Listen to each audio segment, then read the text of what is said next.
guys, my name is Jacqueline and this is a reflection on the Innovation Learning Challenge I designed in Assignment 1. At the beginning of the semester, I created a learning plan with the hope of developing both my public speaking and self-efficacy skills. I believe these skills are important because public speaking is required in all aspects of business operation, while self-efficacy is important because as a business owner, you need to be able to adapt to a variety of new situations and overcome failures. In order to develop these skills, I created several experiments that could be used to monitor my progress throughout the semester. This included 2 self-report experiments based on my anxiety, confidence, and participation in class each week.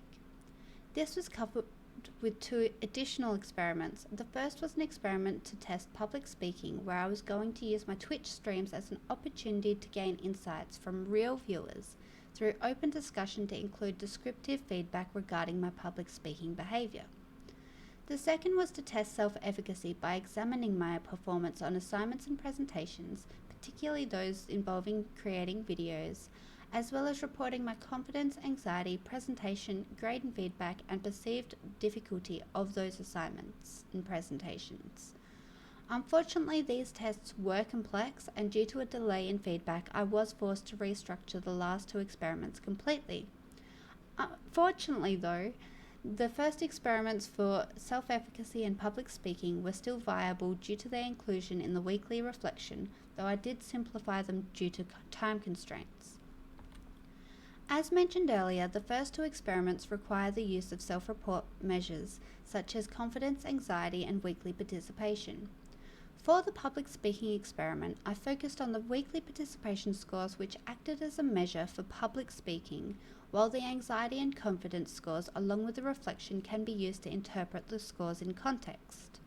The idea was to use the participation as a type of exposure therapy which could have led or should have led to lower levels of anxiety with above moderate levels of participation.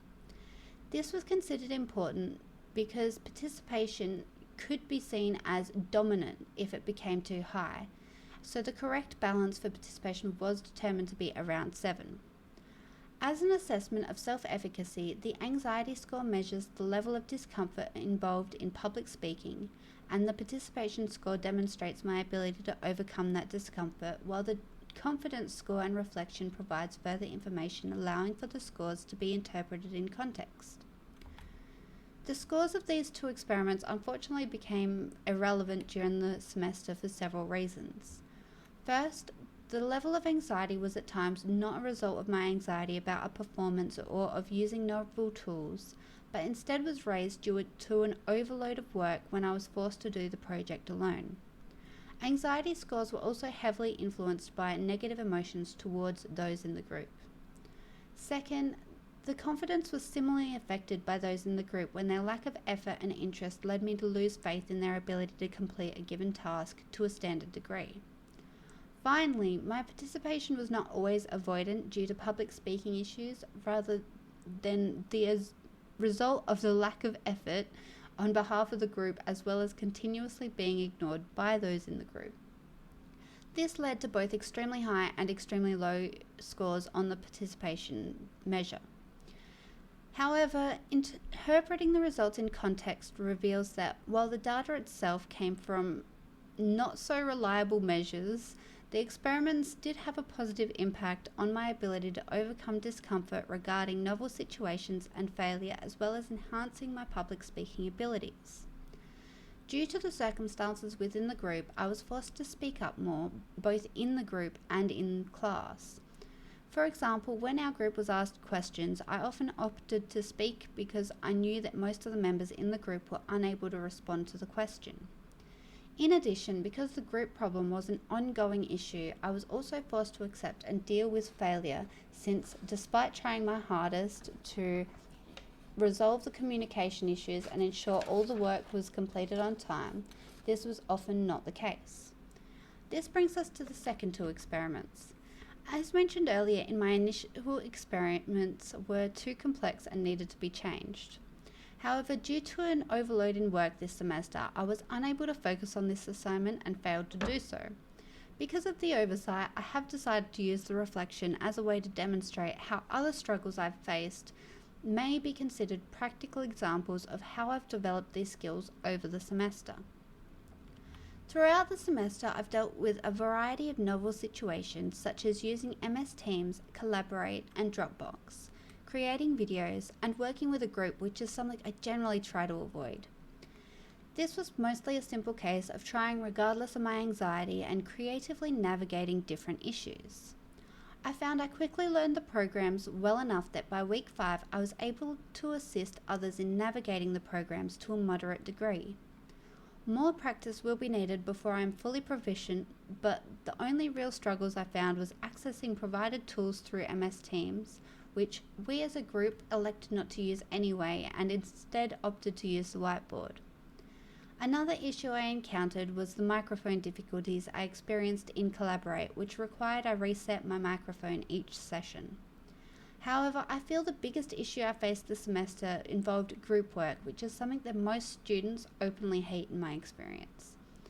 As stated previously, I normally take a back seat in the group work process, but this time it was far from the case. I initially was uneasy about the prospect of doing group work, but it became a novel situation when I was forced to take charge due to the lack of effort or interest displayed by the rest of the members. This gave me the opportunity to develop both my public speaking and self-efficacy skills. For example, I was regularly working to be more organised and reaching out to people more. It also often fell on me to mediate conversation on different ideas and gently instruct other students on things they were doing incorrectly. In addition, I even had to delegate some responsibilities to others, most of who thankfully volunteered and did complete the work. In addition, I spent a lot of time assisting other students with understanding the topic material, which allowed me to build the confidence to instruct others and encouraged me to learn better ways of getting information across. This particularly relates to the international students, which shared their perspectives on their struggles understanding information, and that came down to the speed of speech. This discussion occurred early in the semester, and afterwards I tried to ensure that during meetings I would speak more slowly and simplistically to make myself clearer. This seemed to help, and I received several positive reports stating appreciation and thanking me for clarity. This was a valuable opportunity to develop my public speaking abilities and is something I would be more mindful of in the future, as it is extremely important in maximising an audience of any description. This also allowed me to develop my self-efficacy, since speaking up in front of others is something that makes me extremely uncomfortable. Throughout the duration of this topic, I found myself in numerous other uncomfortable situations. I've never dealt overly well with failure and have at times been told that I can take criticism too personally. I was naturally uncomfortable going into a new line of study, knowing very well that my ideas and work would be continuously criticised throughout the semester.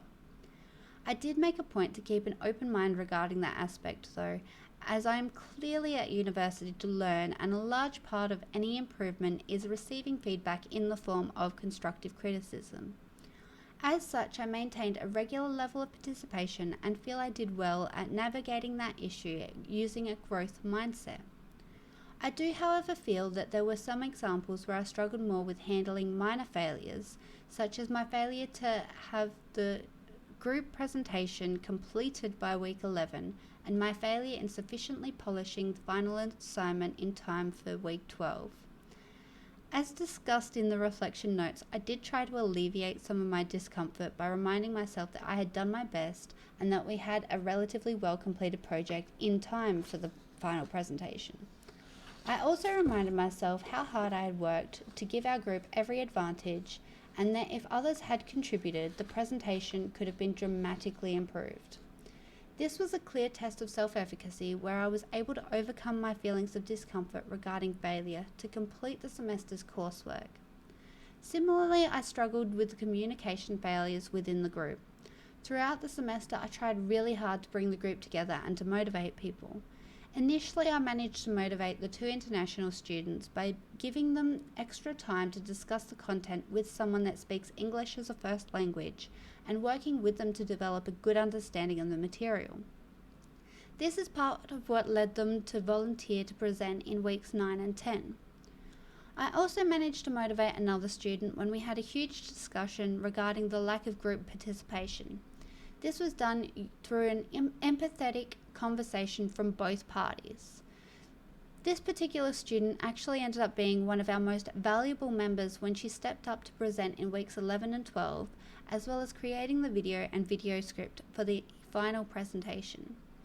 This was not only a test of self-efficacy in regards to failure, but also a test of my ability to speak up in front of my peers. Unfortunately, I feel like in some ways I did fail that test.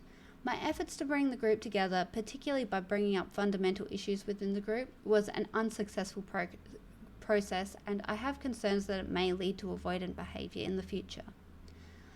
Based on the analysis of the weekly reflections, the experiences I had throughout the semester were both positive and negative. While the ability to practice a variety of tools and skills was helpful, the overall results were not as encouraging. Speaking up in the group was met with confrontation, and the constant lack of response and effort on behalf of the group was quite disillusioning. I made many efforts in a variety of formats to repair fundamental group issues, but unfortunately nothing seemed to help. At several points, this resulted in a lack of faith in group members, as well as a lack of participation on my own behalf, which can be considered a failure of self-efficacy. These problems increased my anxiety regarding speaking up in front of peers, to the point that I have concerns that it may lead to avoidant behaviour in the future. These problems are further exacerbated when one particularly problematic student is considered in the analysis. However, I have mostly excluded her influence from this discussion because in a realistic setting, I would refuse to deal with someone of that nature. For clarification, I'm not suggesting that I'm unwilling to deal with problematic people or situations as a whole, but some efforts are better abandoned. This brings me to the biggest success of this semester, which relates to self-efficacy. If something isn't working, then it is important to establish why it's not working. The situation may be salvageable through complex problem solving, but in some cases it may be beyond repair or beyond reasonable efforts, and identifying when this is the case can make or break any type of investment. In the business world, this can be particularly valuable because of the level of investment required. On a positive note, I was able to develop my public speaking and self-efficacy skills in other ways throughout the semester. Class participation was regularly met with encouraging feedback, as was discussion with the two group members who taught me how to better communicate with an international audience. In addition, I was also able to develop my confidence in public speaking by helping others understand the material. Speaking up on issues within the group did lead to an empathetic conversation with one student, and the resulting motivation seems to indicate that this exercise wasn't a complete failure. I also feel I did an acceptable job of managing my feelings of discomfort and persisting despite failure at most times, but further experimentation is required to determine how well this skill was developed. In the future, I do intend to use the lessons I've learned to assist with further development of all skills, particularly in relation to business. Again, these are things that are extremely important to me, and realistically, the only way I'm going to learn is by persistence. Thank you very much for listening to my reflection, and I wish you all the best for the future.